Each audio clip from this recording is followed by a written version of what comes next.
Kaj pa drugače, mene zanima, so kakšni posebni izzivi 3D printanja? Tako? Zdaj, 3D printing je kind of tak grey area za mene pesej, ker ni glih toliko odvisno od tebe, ampak je odvisno od tvoje mašine. Koliko te ima printer rad? Tako. Zdaj ti lahko narediš celi armor, celi Iron Man suit, ko bo zgledal tako ta prava stvar za enostavn Ender trojkico, ko stane glih 150 €. Build volume ima 25x25x30, tako da relativno mali je, ampak na veliko kosu razrežeš print in če si res v redu mašino naštimo, če jo imaš rad, če jo zdražuješ, ti bo lepe printe. Vsak dan lahko noče. So it's about a relationship with your machine. It's a big thing, software update, same dele menjati, samega printerja imeti čiščenega vsakič, ko ga uporabiš, olje dodati na moving parts, motorje pregledati, zategniti vse šraufe. Je zelo pomembno, kako ti mašino pripraviš na print, ker res, naprimer, ko sem začel 3D printati, jaz pojma nisem imel. Jaz sem videl, da je za novo leto bil discount and I was like, oh my god, 3D printer, I'm gonna buy it.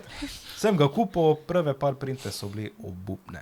Layere se niso limale skup. Sami build volume je bil čuden, nisem poznal slicer softwarja, preveč plastike sem porabil. Od česa je to vse drugače odvisno potem od modelov, ki jih uporabljaš tudi? Ne samo model, ampak same settinge tudi. Kako? Nastavitve. Aha, nastavitve. Torej imaš program, ko se reče Slicer, najbolj znane so Prusa pa Cura.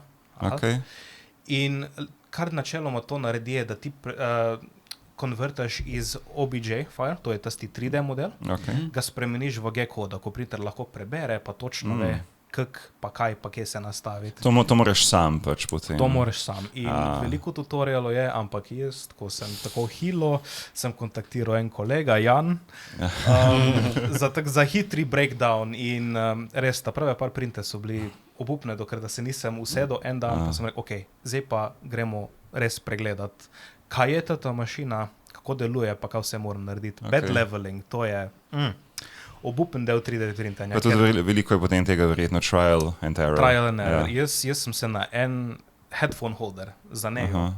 Mislim, da sem dober teden rabil, da sem uredil print dobo ven. In direktno potem vse dodal, mašino malo bolj naučil, slicing software se malo bolj naučil, kako settinge narediti, kjero hitrost uporabiti, kar je zelo pomembno, kjero toploto, koliko je mašina sposobna hladiti materijala, da se lahko skupaj zalime. In potem moj prvi Orang prop sta bila Ebony pa Ivory iz Devil May Cryja, pištole.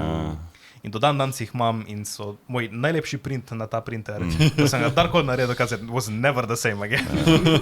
To bi one and done deal, it's never happening again. Spravi, printer je dobesedno lahko izluščil en print in potem je v bistvu rekel, ok, zdaj sem pa senior.